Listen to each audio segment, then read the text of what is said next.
Terima kasih untuk pagi ini. Kami masih rindu terus mengagungkan nama-Mu. Biarlah pujian kami sungguh-sungguh pujian yang berkenan kepada Tuhan. Biarlah Tuhan mendengarkan setiap doa kami. Terima kasih Bapa, terima kasih. Kami terus mau rindu memuji mengagungkan nama-Mu. Amin.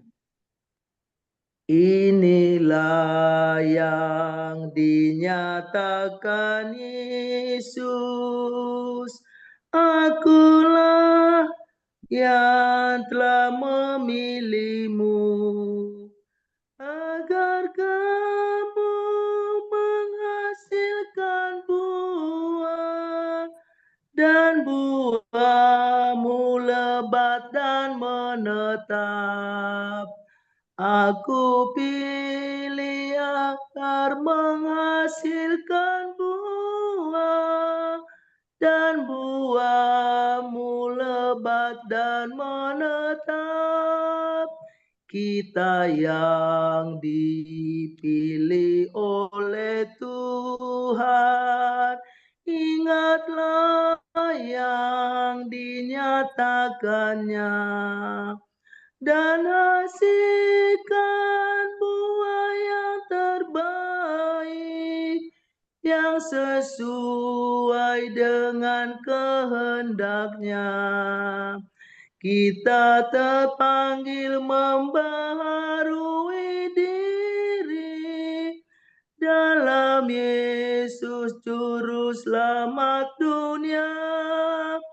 Marilah mengaku dosa kita, menyesal dan bertobat, dan serahkan seluruh hidupmu jadi kurban persembahan, kurban hidup serta kudus bagi Tuhan Allah Maha Kudus.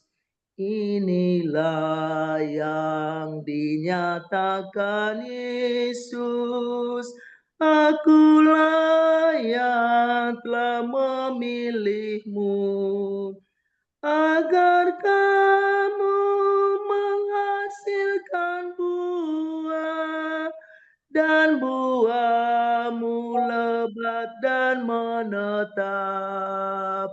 Aku pilih agar menghasilkan buah dan buahmu lebat dan menetap.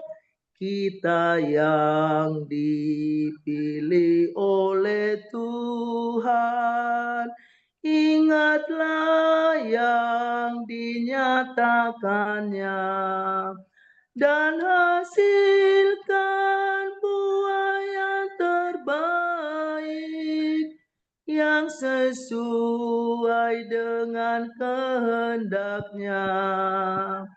Kita terpanggil membaharui diri dalam Yesus Juru Selamat dunia. Marilah mengaku dosa kita, menyesali dan bertobat, dan serahkanlah seluruh hidupmu jadi kurban persembahan, kurban hidup serta kudus bagi Tuhan Allah Maha Kudus. Amin. Segala puji, hormat, kemuliaan kami sampaikan kepadamu Bapa di surga. Bapa yang kami tinggikan di dalam nama Yesus Kristus. Kami bersyukur kalau pagi ini kami ada dalam hadirat Tuhan. Kami sudah memuji nama-Mu Tuhan. Karena kami tahu Engkau Allah bertahta di atas setiap pujian. Tiba saatnya kami mau mendengarkan, merenungkan firman Tuhan. Karena firman-Mu adalah makanan kami Tuhan. Firman-Mu adalah penuntun hidup kami. Roh Kudus urapi kami Tuhan. Sehingga firman kebenaran Tuhan boleh kami maknai dengan baik. Berkati setiap alat yang kami pakai. Berkati kami yang hadir Tuhan. Terima kasih Bapa di surga. Berbicaralah Bapa di tengah-tengah ibadah pagi kami. Kami siap mendengarkan suara-Mu. Di dalam Yesus Kristus kami berdoa dan bersyukur kepadamu. Amin. Bapak Ibu Saudara yang dikasihi Tuhan, firman Tuhan yang menjadi renungan kita di ibadah pagi kita bersama Kingdom Family Indonesia. Sesuai dengan tema yang diberikan di bulan ini, melakukan kehendak Bapa dan menyelesaikannya. Kami ambil dari firman Tuhan dari Yohanes 6. Yohanes 6 ayat 38. Yohanes 6 ayat 38 sampai 40. Demikian firman Tuhan. Yohanes 6 ayat 38 sampai 40. Sebab aku telah turun dari surga bukan untuk melakukan kehendakku, melainkan kehendak Dia yang telah mengutus aku. Inilah kehendak Dia yang telah mengutus aku, supaya dari semua yang telah diberitakannya kepadaku, aku tidak kehilangan satupun, tetapi supaya ku bangkitkan pada akhir zaman. Sebab inilah kehendak Bapakku, supaya setiap orang yang melihat Anak dan yang percaya kepadanya beroleh hidup yang kekal, dan supaya aku membangkitkannya pada akhir zaman. Bapak Ibu, mungkin sudah ini pertengahan bulan ya. Kita sudah ada di bulan Oktober dengan tema-tema, bahkan juga mungkin sudah ada firman Tuhan yang hampir sama, yang sama memberkati kita. Apa yang dikatakan melakukan kehendak Bapa? Jika kita baca tadi, kehendak Bapa yang disampaikan oleh Yesus juga mencakup perlindungan terhadap semua orang yang diberikannya, agar tidak ada yang hilang. Tuhan tidak mau tak satu pun dari antara yang Dia selamatkan, yang Dia tebus, hilang. Jika kita lihat tadi di ayat 38, apa yang menjadi tujuan Yesus? Yohanes jelas menyatakan bahwa Dia datang bukan untuk menyatakan kehendaknya atau kemauannya sendiri, tapi Dia sungguh datang untuk menyatakan kehendak Bapanya. Artinya Dia diutus oleh Bapanya untuk melaksanakan atau menuntaskan apa yang menjadi misi Bapanya. Kehendak Allah Bapa, bukan kehendak Yesus sendiri. Kita lihat bagaimana inti daripada kehendak Bapa yang mau dinyatakan oleh Yesus di ayat 39. Agar tidak ada yang hilang. Dan ada satu kepastian dari Yesus bahwa Dialah yang akan membangkitkan mereka pada akhir zaman. Jika kita analisa tadi dari ayat 39 sampai 40, ada dua kata, aku yang membangkitkan. Satu kepastian yang diberikan oleh Yesus melakukan kehendak Bapanya, yaitu untuk membangkitkan, untuk menyelamatkan orang-orang yang dikasihinya. Inilah inti dari kehendak Bapa itu. Kita lihat di ayat 39, agar tidak ada yang hilang dan membangkitkan mereka pada akhir zaman. Yesus menyatakan dengan tegas. Dan di ayat 40 ada satu syarat dari kehendak Bapa itu. Yesus datang menuntaskan apa yang menjadi kehendak Bapanya, tapi ada satu syarat. untuk dapat menikmati atau melakukan kehendak Bapaknya. Siapa yang melihat dan percaya kepadanya akan memperoleh hidup yang kekal dan akan dibangkitkan pada akhir zaman. Inilah janji Tuhan. Inilah syarat untuk mendapatkan kehendak Bapa itu. Bapak Ibu Saudara, ayat ini sangat relevan dengan mungkin juga khotbah yang disampaikan para hamba Tuhan. Yohanes 4 ayat 34. Bahwa Yesus menggunakan perumpamaan makanan. Makananku ialah kehendak Bapa. Dia datang untuk menuntaskan apa yang menjadi kehendak Bapa. Ada satu makna lewat Yohanes 4 ayat 34 yang relevan dengan ayat kita. Yesus menggunakan perumpamaan tentang makanan untuk menggambarkan betapa pentingnya memuaskan, betapa pentingnya dan memuaskannya baginya untuk melakukan kehendak Bapa. Makanan adalah sesuatu yang menjadi kebutuhan dari setiap orang. Dan kita tentu tahu bagaimana pentingnya makna satu makanan bagi kehidupan kita. Yesus menggambarkan satu perumpamaan ini. Betapa pentingnya memuaskan siapa yang mengutus dia. Diibaratkan seperti makanan tadi. Memuaskan baginya apa yang menjadi perintah Bapaknya harus tersampaikan. Misi Bapa yang dibawanya harus tersampaikan. Karena memang dia datang untuk melakukan kehendak Bapaknya. Menyelesaikan misi yang diberikan Bapaknya kepadanya. Dan ini menjadi teladan bagi kita orang percaya. Untuk menjadi melakukan kehendak Tuhan. Kita bersyukur bisa ada di Kingdom Family Indonesia. Menjadi satu alat yang dipakai, yang dipilih oleh Tuhan seperti lagu pujian kita tadi. Bukan karena kehebatan kita dipilih. Tapi ada satu kehendak Tuhan yang akan mau kita nyatakan.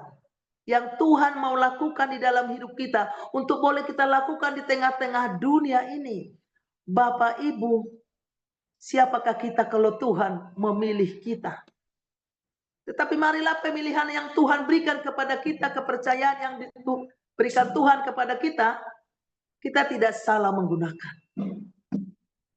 Betapa berharganya jika kita menjadi satu bagian tim kerja yang akan dipakai oleh Tuhan menjalankan misi Tuhan di tengah-tengah dunia ini. Bagaimana Yesus menggunakan kata seperti makanan tadi untuk memuaskan dahaga, memuaskan rasa lapar, menjalankan apa yang menjadi misinya Bapaknya di bumi ini. Seperti itulah bagaimana kita sebagai orang-orang yang sudah ditebus oleh Tuhan untuk melakukan misi Tuhan di tengah-tengah dunia ini. Betapa berharganya hidup yang diberikan Tuhan kepada kita. Maka dari itu katanya pergunakan waktu yang ada. Karena kita tidak tahu apa yang terjadi untuk hari esok. Jadi Bapak Ibu yang dikasihi Tuhan, ini menjadi satu teladan bagi kita orang percaya untuk menjadikan melakukan kehendak Bapa sebagai prioritas utama di dalam hidup kita. Karena memang untuk itulah kita ada di dunia ini.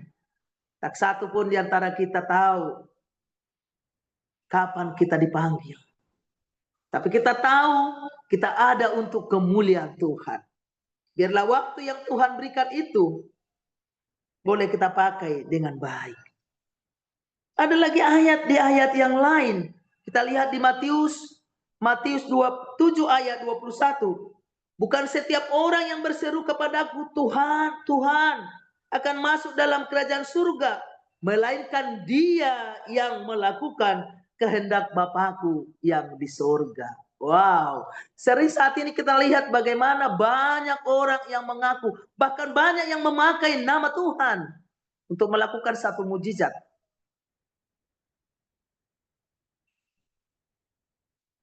Tapi apa makna dari ayat Matius ini bagi kehidupan kita? Ayat ini menegaskan bahwa iman harus dibuktikan dengan perbuatan. Bukan yang hanya mengatakan Tuhan, Tuhan. Iblis pun tahu bahwa Tuhan punya kuasa. Tapi bagaimana iman kita betul-betul bertumbuh mengandalkan bahwa Yesus, kata percaya bukan cuma hanya di sini. Tapi bagaimana mengaplikasikannya, melakukannya di dalam tindakan dan perbuatan. Artinya mengandalkan Tuhan, mengandalkan Dia di dalam iman percaya kita. Makanya ada satu pepatah mengatakan bertuhan itu, memegang Tuhan itu bukan semacam kita ada ilalang. Kalau saya orang Medan, ada satu tumbuhan ilalang, ya, itu pinggirannya tajam. Jika kita memegang dia setengah hati, pasti tersayat tangan kita.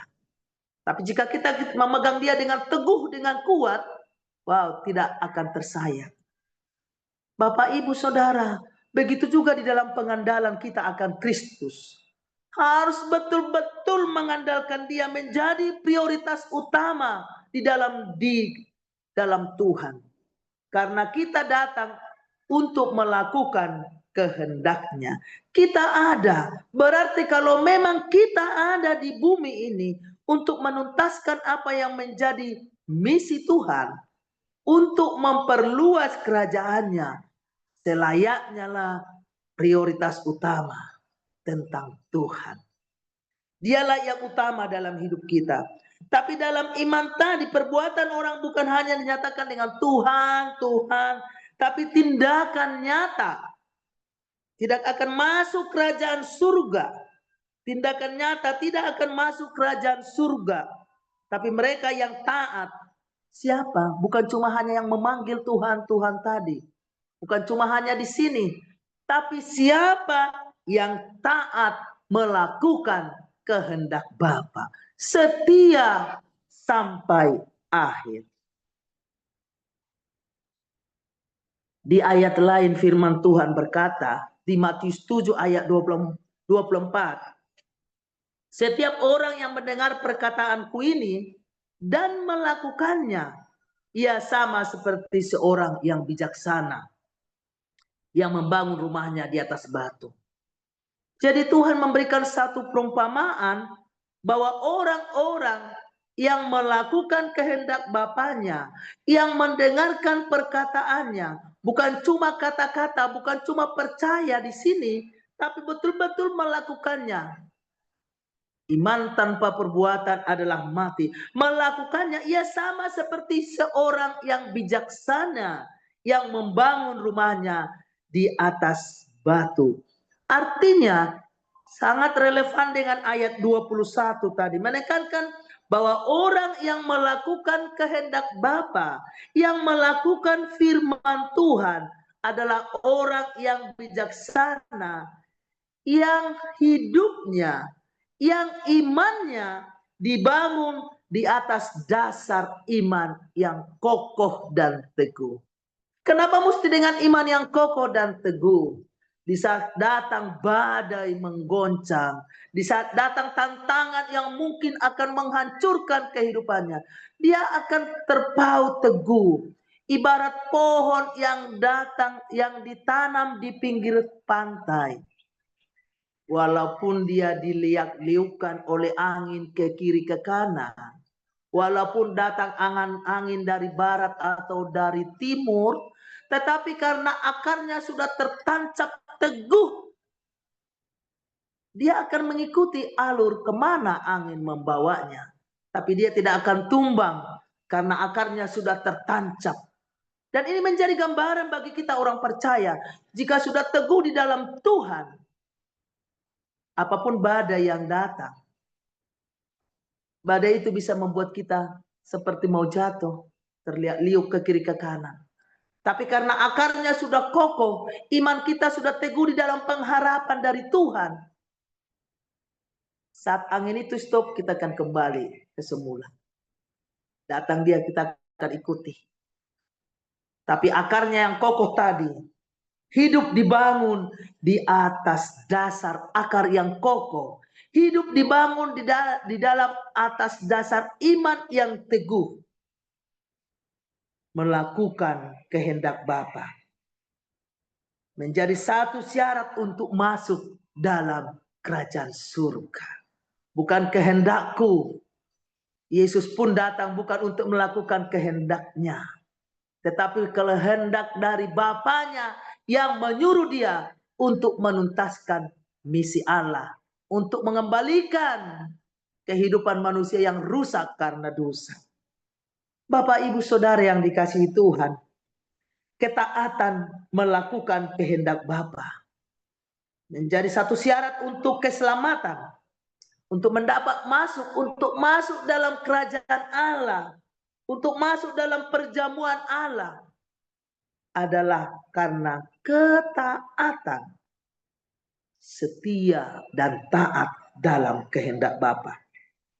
Ada keteladanan, ketaatan akan kehendak Bapa yang ditunjukkan oleh Kristus tadi. Di dalam Yohanes 4 ayat 34 yang mengatakan makananku ialah melakukan kehendak Bapa. Hanya terjadi atas orang-orang yang menerima keselamatan dalam Yesus Kristus. Karena Alkitab menjamin tak ada satupun di bumi ini yang bisa memberikan keselamatan. Akulah jalan dan kebenaran dan hidup. Tidak ada satupun yang sampai kepada Bapa kalau tidak melalui aku. Itu menjadi satu janji Tuhan. Dan itu menjadi satu kepastian di dalam kehidupan kita sebagai pengikut Kristus. Yang mempunyai akar yang kokoh di dalam iman, di dalam Yesus Kristus sebagai Tuhan dan Juru Selamat. Bahwa hidup yang dipenuhi oleh Roh Kudus. Tentu kita banyak tantangan yang kita hadapi. Gaya hidup seperti ini, jika dikembangkan terus sampai kepada kualitas hidup kita. Dengan kekuatan pengenalan akan kasih karunia, hidup di dalam pertumbuhan iman, mengandalkan Yesus di dalam semua aktivitas kita, dan selalu meminta tuntunan Roh Kudus dalam hidup kita, inilah yang menentukan kualitas hidup kita sebagai anak-anak Tuhan. Di dalam kualitas hidup ini, untuk menentukan satu kualitas hidup, perlu ada pengorbanan. Pengorbanan itulah yang menuntut adanya kesetiaan kita. Apakah di dalam pengorbanan tantangan yang kita hadapi tadi akan kita goyah? Atau karena masalah kita akan meninggalkan dia? Mari kita ingat bahwa kita ada di bumi ini untuk melakukan kehendak Tuhan Yesus. Makanya saya bilang kita bersyukur siapakah kita jika Tuhan memilih kita menjadi satu teman kerja Allah untuk memperluas kerajaannya di dunia ini. Kesempatan yang Tuhan berikan kepada kita, mari jangan kita sia-siakan. Biarlah kita terus setia di dalam Tuhan sampai akhir, taat di dalam kerendahan hati kepada pimpinan kita Gembala Agung itu. Mendengarkan pesannya. Untuk apa kita ada di dunia ini? Untuk memberitakan kabar baik. Jika kita sudah menikmati kasih karunia Allah di dalam hidup kita, jangan kita tahan hidup kasih karunia Allah itu. Mari kita bagikan kepada orang lain. Supaya orang lain juga diselamatkan. Supaya orang lain juga menikmati betapa anugerah Allah itu luar biasa. Supaya mereka boleh menikmati kebaikan Allah. Sehingga mereka bisa mengerti apa kualitas hidup kita. Kita mampu mensyukuri hidup kita ini. Dengan waktu, dengan nafas yang Tuhan berikan, kita pakai untuk memuji, memuliakan Tuhan. Sehingga kita mampu berkata seperti Rasul Paulus, bahwa hidupku bukan aku lagi, tetapi Kristus yang hidup di dalam aku. Bapak, Ibu, Saudara, jika kita tidak sungguh-sungguh hidup di dalam firman Tuhan, jika kita tidak membangun persekutuan yang intim dengan Tuhan, membaca apa yang menjadi isi hati Tuhan di dalam firman-Nya, bagaimana mungkin kita mengenal siapa Tuhan yang kita sembah itu? Tetapi karena kita mengenal siapa Dia, apa yang dilakukannya bagiku, apa yang dilakukannya bagi dunia, sehingga kita taat di dalam kerendahan hati. Sehingga kita datang berseru, sehingga kita menggunakan waktu yang ada ini, Tuhan, apa yang sudah kulakukan buat-Mu Tuhan. Di dalam semua kemurahan, kebaikan, anugerah Tuhan yang kunikmati dalam hidupku. Terima kasih Bapa. Sekarang apa yang mau saya lakukan untuk merespon kasih-Mu yang tak ternilai itu? Engkau rela mati. Darah-Mu yang kudus Engkau curahkan buat saya. Bapak, Ibu, Saudara, orang percaya melakukan kehendak Bapa. Orang percaya melakukan kehendak Yesus. Karena itulah misi kita ada di dunia ini. Siapa yang melakukan kehendak Bapa adalah saudaraku laki-laki dan perempuan, kata Tuhan Yesus Matius 12 ayat 20. Berarti kita tidak dilihat dari latar belakang Anda punya jabatan, punya pendidikan yang tinggi, harta yang banyak, tapi yang melakukan kehendak Bapa sampai akhir, setia dan taat sampai akhir, itulah anakku laki-laki, itulah anakku perempuan. Orang yang mendengar firman Tuhan tadi adalah orang yang bijaksana. Bapak, Ibu, Saudara yang dikasihi Tuhan, melihat dari firman Tuhan, apa yang menjadi pesan yang disampaikan oleh Tuhan kepada kita? Fokuslah pada kehendak Bapa. Kehendak Tuhanlah yang prioritas di dalam hidup kita.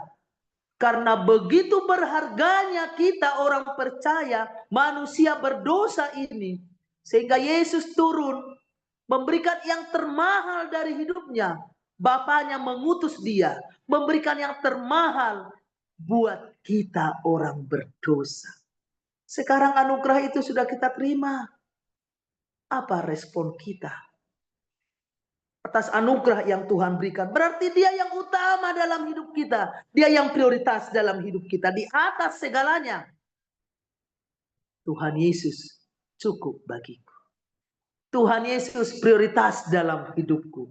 Tuhan Yesus the best. Menyelesaikan pekerjaan Tuhan artinya melakukan kehendak Bapa. Menyelesaikan pekerjaan di dunia. Bersyukur kita, saya katakan Bapak Ibu. Dan saya bangga menjadi bagian dari Kingdom Family Indonesia. Mempunyai satu misi menuntaskan amanat agung. Berarti kita menjadi satu alat. Yang mempunyai satu alat sekalipun kecil.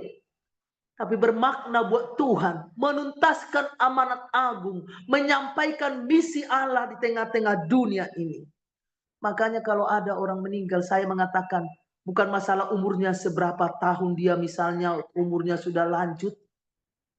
Tapi bagaimana berapapun umurnya yang diberikan oleh Tuhan, biarlah dia hidupnya menyenangkan hati Tuhan. Tapi biarlah waktu yang Tuhan berikan itu tidak terbuang dengan sia-sia. Tapi boleh dipakai untuk memuji, memuliakan Tuhan. Seberapapun itu. Karena esok tidak akan ada waktu buat kita. Waktu itu belum ada Tuhan begini. Tapi mari kita pakai. Mari kita respon. Terlebih situasi yang terjadi saat-saat ini. Banyak hal yang di luar pikiran kita. Tapi Yesus selalu memberikan kepastian dalam hidup saudara dan saya. Dalam hidup setiap orang percaya. Selalu ada harapan di dalam Tuhan Yesus. Oleh sebab itu pesan yang ketiga. Sesuai dengan talenta yang diberikan Tuhan kepada kita. Mari kita respon panggilan Tuhan di dalam hidup kita. Karena kita semua diberikan Tuhan talenta yang berbeda-beda. Tapi apapun itu, biarlah kita pakai untuk memuji, memuliakan Tuhan. Karena di saat Sang Raja itu memanggil kita, tidak embel-embel A dan B. Apa yang kita miliki di dunia ini akan berlalu. Tapi apa yang kita bawa, iman percaya kita. Jangan sampai seperti ayat tadi di Matius itu. Kita memanggil Tuhan, Tuhan, Tuhan. Sementara Tuhan tidak mengenal siapa kita. Sangat miris rasanya. Kita sebagai orang Kristen, hanya formalitas nama Kristen itu, bukan Kristus yang hidup di dalam kehidupan kita. Tapi biarlah kita memanggil Tuhan. Dan Tuhan sungguh mengenal siapa kita. Sehingga Bapa kita berkata, hai hambaku yang terpercaya, masuklah dalam hadiratku, duduklah bersamaku. Dan inilah menjadi kerinduan kita semua untuk duduk bersama-sama. Tapi bagaimana tadi untuk menikmati keselamatan itu? Satu syaratnya, melakukan kehendak Bapa dan menyelesaikannya sampai akhir. Setialah engkau sampai akhir, aku akan menganugerahkan kepadamu mahkota kehidupan, surga yang menjadi impian akhir dari setiap orang percaya. Makanya seperti apapun perjalanan hidup kita di dunia ini, jangan menjadi penghalang akan berkat Tuhan, anugerah Tuhan yang akan kita nikmati, yang jauh, yang tidak terbandingi dengan keindahan apapun yang ditawarkan oleh dunia. Contoh hidup di dalam kehidupan kita dengan setia dan taat melakukan kehendak Bapanya, sehingga terjadi apa yang dikatakan oleh firman Tuhan di Filipi 2 itu. Karena ketaatan Yesus akan tugasnya melakukan kehendak Bapanya, melakukan misi Bapanya di bumi ini, sehingga Bapanya memberikan tempat yang terbaik, yang tertinggi kepada Yesus. Dan inilah yang menjadi teladan bagi kita untuk melakukan kehendak Yesus di dalam kehidupan kita sepanjang hidup kita ini. Walaupun banyak gelombang yang kita hadapi, janji Tuhan, iya dan amin. Dengan setia dan taat kita melakukan kehendak Tuhan Yesus, kerinduan kita akan masuk dalam kehadiratnya. Dia akan mengatakan, hai hambaku yang setia. Jangan sampai kita mengatakan kita hamba Allah di tengah-tengah dunia ini. Tapi sesungguhnya perbuatan tindakan kita bukan menunjukkan sebagai hamba Tuhan. Kita punya raja di atas segala raja. Sangat miris rasanya kalau hamba Tuhan merasa sebagai hamba itu menjadi satu jabatan yang luar biasa. Tapi tidak tunduk lagi di bawah kendali Tuhan. Harus Tuhan di atas segalanya. Dan bahkan jadi sekarang menjadi hamba uang. Sangat miris rasanya jika hamba Tuhan prioritas utama menjadi kesejahteraan dunia. Bapak Ibu, kita diingatkan oleh firman Tuhan yang begitu indah ini. Biarlah kita menjadi hamba Tuhan yang tunduk dan taat, hidup di dalam kerendahan hati dan keteladanan dari Yesus Kristus. Karena kerendahan hatinya, maka Bapaknya memberikan tempat yang tertinggi baginya. Dan biarlah kita menjadi hamba-hamba Tuhan yang tunduk dan taat kepada perintah Tuhan. Sehingga kelak Bapa kita berkata, hai hambaku yang setia, masuklah dalam hadiratku dan duduklah bersama-sama dengan aku. Bapak Ibu Saudari yang dikasihi Tuhan, aplikasi yang praktis di dalam kehidupan kita. Tinjau kembali. Mari kita sama-sama tinjau kembali motivasi kita menjadi hamba Tuhan. Apakah kita karena haus pujian? Atau apakah masih ada di antara kita haus akan validasi dari teman, dari manusia? Mari kita tinjau kembali motivasi kita sebagai hamba Tuhan. Atau apakah memang kita rindu melayani Tuhan? Tidak lagi mencari pujian manusia, validasi dari manusia. Tapi kita rindu menyenangkan Raja di atas segala raja. Karena memang kita taat dan setia mengasihi Tuhan yang begitu mengasihi kita di tengah-tengah dunia ini. Sehingga waktu yang Tuhan berikan kita pakai untuk kemuliaan Tuhan. Yang kedua, marilah kita periksa kesesuaian perkataan kita dengan perbuatan kita. Bukan cuma hanya kita mengkhotbahkan, menyampaikan. Tapi kata, mari kita hidup di dalam khotbah kita. Artinya hidup selaras dengan firman Tuhan. Sesuai dengan tindakan. Yang ketiga, utamakan kualitas di atas kuantitas. Fokus kita kepada Tuhan. Seberapa banyak waktu yang diberikan oleh Tuhan, kita pakai untuk melayani Dia. Saya sangat bangga dan bersyukur sekali lagi lewat Kingdom Family Indonesia. Di saat orang lain mungkin masih tidur.